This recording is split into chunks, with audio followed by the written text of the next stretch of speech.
तर आम्ही ना रांजणगावला म्हणजे माझे मम्मी पप्पा आणि भाऊ ना रांजणगावला राहतात. आणि मग रांजणगावचा तर अष्टविनायकापैकी एक गणपती आहे जो की फेमस आहे. आणि मी इकडे आल्यानंतर हे दर्शनाला तर मी नेहमीच येते जेव्हा इकडे येईन तेव्हा. मग आम्ही आज दर्शनाला आलो होतो रक्षाबंधनच्या दिवशी. पण गर्दी खालच्या हॉलमध्ये गर्दी काहीच अशी नव्हती, पण वरच्या हॉलमध्ये खूप गर्दी होती. आणि बघा किती सारी गर्दी होती. इथं CCTV म्हणजे कॅमेऱ्यामध्ये ना TV लावलेली होती आणि तिथे खूप सुंदर असं दर्शन होत होतं. इथूनच बघत जायचं असं होतं. आणि जसं आणि हे बघा गार्डन पण इकडं खूप सुंदर आहे गार्डन पण. मग मी वेदांत रडत होता ना, त्रास देत होता मला आणि मम्मीला, म्हणून मी हे गार्डन दाखवत जात होतो वेदांतला. हे खूप सुंदर असं गार्डन आहे. आणि इकडून मंदिराचा व्ह्यू पण खूप सुंदर येतो. मंदिर पण खूप छान दिसतं इकडून. खूप भारी वाटतं मंदिर बघायला. हे बघा किती सुंदर वाटते मंदिर पण. आणि मग जवळ जसं जवळ जाईल ना तसं आणखी खूप छान व्ह्यू येत होता. कारण आभाळ आणि ऊन असं मिक्स आलेलं होतं आणि किती सुंदर मंदिर दिसतोय बघा. मग दर्शन वगैरे घेतल्यानंतर इथं मम्मी वगैरे पाया वगैरे पडत होती. इकडं वेदांत, मग आम्ही महादेवाच्या वगैरे पाया पडून घेतले सगळ्यांनी.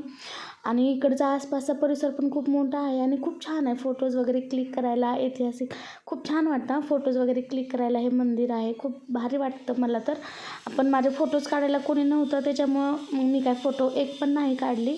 पण मी व्हिडिओज फक्त शूट करत होते कारण मला आवडलं. म्हणजे नेहमीचंच आपण खूप छान आहे पण ते ठिकाण, म्हणून मला खूप आवडतं हे गार्डन. मग गार्डनमधूनच बाहेर जायला वाट आहे. आणि त्यांनी गार्डनमध्ये आतमध्ये ना परमिशन नव्हती द्यायला, म्हणजे दिली नव्हती आतमध्ये जाण्यासाठी. कारण की हे होतं ना, म्हणजे अंगारक आता चतुर्थी येणार होती ना, त्याच्यामुळं त्यांनी व्यवस्था केली होती वाटतं काहीतरी.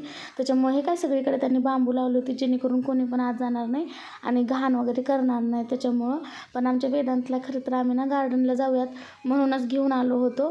तो घरी खूपच चिडचिड करत होता त्याच्यामुळे त्याला थोडंसं बाहेर फिरवायला म्हणून. पण गार्डन बंद असलेलं बघून थोडासा मूड माझा ऑफ झाला. पण म्हणलं जाऊ दे, दर्शन तर झालं ना. मग गार्डन वगैरे वेदांतला दुरूनच दाखवत होतो की बघ बाबा इथूनच बघ.